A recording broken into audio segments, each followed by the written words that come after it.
গত বছর 17,777 শ্রমিক মালয়েশিয়া যেতে না পারার মূল দায় বিভিন্ন এজেন্সির। একথা জানিয়ে হাইকোর্টে রিপোর্ট জমা দিয়েছে প্রবাসী কল্যাণ মন্ত্রণালয়। এ বিষয়ে কথা বলতে এই মুহূর্তে আমাদের সঙ্গে যোগ দিয়েছেন নর্থ সাউথ বিশ্ববিদ্যালয়ের সহযোগী অধ্যাপক এবং সেন্টার ফর মাইগ্রেশন স্টাডিজের সমন্বয়ক ডক্টর সেলিম রেজা। ডক্টর সেলিম রেজা, আপনাকে স্বাগত জানাচ্ছি ইন্ডিপেন্ডেন্ট টেলিভিশনে। আপনার কাছে শুরুতেই জানতে চাই যে মালয়েশিয়ায় যেতে পারল না 18,000 মানুষ, টাকাও ফেরত পেল না, প্রবাসী কল্যাণ মন্ত্রণালয় কি করছে? বান্ডেল থাকলে প্রতি সেনমানিতে টাকা বাঁচবে। বিকাশ সেনমানি বান্ডেল কিনে জিতুন প্রতি লেনদেনে। ধন্যবাদ আপনাকে। আসলে আপনার প্রশ্নের মধ্যে উত্তরটা কিন্তু লুকিয়ে রয়েছে। এখানে কিন্তু প্রবাসী কল্যাণ মন্ত্রণালয়ের যে ভূমিকা আমরা দেখেছি সেটাকে বড় দাগে বলতে গেলে খামখেয়ালিপনা বা দায়সারা, অথবা বলতে পারেন কর্তৃপক্ষের অবহেলা। এবং এই প্রতিবেদনের মধ্যে দিয়ে কিন্তু আমরা দেখতে পেলাম যে প্রবাসী কল্যাণ মন্ত্রণালয় কিন্তু নিজের ঘাড়ে দায় না নিয়ে রিক্রুটিং এজেন্সি গুলোর ঘাড়ের উপরে দায় চাপিয়ে দিয়েছে, এবং শেষ পর্যন্ত দেখতে পাচ্ছি যে ক্ষতিগ্রস্তদের তালিকায় যে প্রবাসীরা রয়েছেন তাদের ক্ষেত্রে কিন্তু কেউ নেই। এবং এটাই হয়ে থাকে, বাংলাদেশের ইতিহাস এটাই বলছে যে আমরা প্রতি বছর প্রতি মাসে আমরা শুধু বিলিয়ন বিলিয়ন ডলার গুনছি প্রবাসীদের কাছ থেকে পাওয়া রেমিটেন্স গুলো নিয়ে, কিন্তু তাদের যখন সুরক্ষার বিষয় আসে, তাদের যখন কল্যাণের বিষয় আসে, তাদেরকে যখন আইনি প্রক্রিয়ায় জেতার বিষয় আসে, তখন কিন্তু সবাই এই ধরনের খামখেয়ালিপনার মধ্যে পড়ে যায়। তাহলে প্রবাসী কল্যাণ মন্ত্রণালয়, প্রবাসীদের কল্যাণ যেখানে হবে, কোথায় গেলে প্রবাসীদের কল্যাণ হবে, সেটা একটি বড় প্রশ্ন কিন্তু রয়ে যাচ্ছে। তো আমি মনে করি যে এই প্রতিবেদনের মধ্যে দিয়ে যেই রকমের অসম্পূর্ণতা বা যে ধরনের খামখেয়ালিপনাগুলো উঠে এসেছে, এখনো সময় রয়েছে। মাননীয় হাইকোর্ট সেগুলোকে বিবেচনায় নেবেন অবশ্যই, এবং প্রবাসী কল্যাণ মন্ত্রণালয়ের তরফ থেকে এই বিষয়গুলোকে সম্পূর্ণরূপে দেখভাল করে দায়ীদের বিরুদ্ধে অবশ্যই ব্যবস্থা নিতে হবে। এবং এখন নতুন বাংলাদেশ, প্রবাসীদের জন্য যদি আমরা না করতে পারি, প্রবাসীরাও কিন্তু আমাদের জন্য করবে না, এটাকে কিন্তু স্পষ্ট করে মনে রাখতে হবে।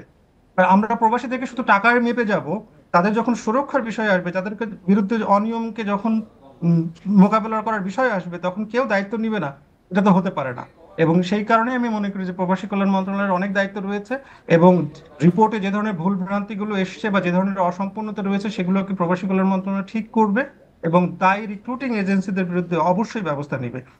আরেকটি কথা না বললে নয়, আরেকটি কথা না বললেই নয়, সেটি হচ্ছে যে যখন আমরা রিক্রুটিং এজেন্সিদের দায়ের কথা বলি, তাহলে রিক্রুটিং এজেন্সিগুলোর বিরুদ্ধে ব্যবস্থা কারা নিবে? সেটি তো অবশ্যই প্রবাসী কল্যাণ মন্ত্রণালয়। কারণ সরকার যদি ব্যবস্থা নিতে না পারে, তাহলে তো আর কেউ পারার কথা নয়। তো রিক্রুটিং এজেন্সিদের যদি দোষ থেকেই থাকে, তাহলে সেগুলোকে অনতি বিলম্বে আওতায় আনতে হবে, আইনের আওতায় আনতে হবে, এবং সঠিক তদন্তের মধ্যে আসতে হবে। কিন্তু ডক্টর সেলিম রেজা, আমি একটু জানতে চাই যে রেমিট্যান্সের উপরে তো বাংলাদেশের অর্থনৈতিক বেশ খানিকটা নির্ভরশীলতা রয়েছে, এবং আমরা বড় করে এই রেমিট্যান্সের খবর বলি, কিন্তু নতুন শ্রমবাজারের খোঁজ সেভাবে হচ্ছে না। আর বাংলাদেশে কিন্তু দীর্ঘদিন ধরে অদক্ষ জনশক্তি রপ্তানি হচ্ছে। দক্ষ জনশক্তি রপ্তানির ব্যাপারে এখন পর্যন্ত কোনো ধরনের নীতিমালা চোখে পড়েনি। এর ফলেই কি এজেন্সিগুলো এ ধরনের সুযোগ নিচ্ছে? না, মোটেও কিন্তু তা নয়। কারণ বাজার খুঁজে বের করা, নতুন বাজার খোঁজা, এবং এর সাথে দক্ষ শ্রমিক পাঠানো একটি আরেকটির সাথে যেমন সম্পর্ক রয়েছে, ঠিক একইভাবে কিন্তু এই রিক্রুটিং এজেন্সিগুলোর যে খামখেয়ালিপনা বা দুর্বৃত্তায়ন বা দুর্নীতি, এই সমস্তগুলো কিন্তু সম্পূর্ণ আলাদা জিনিস।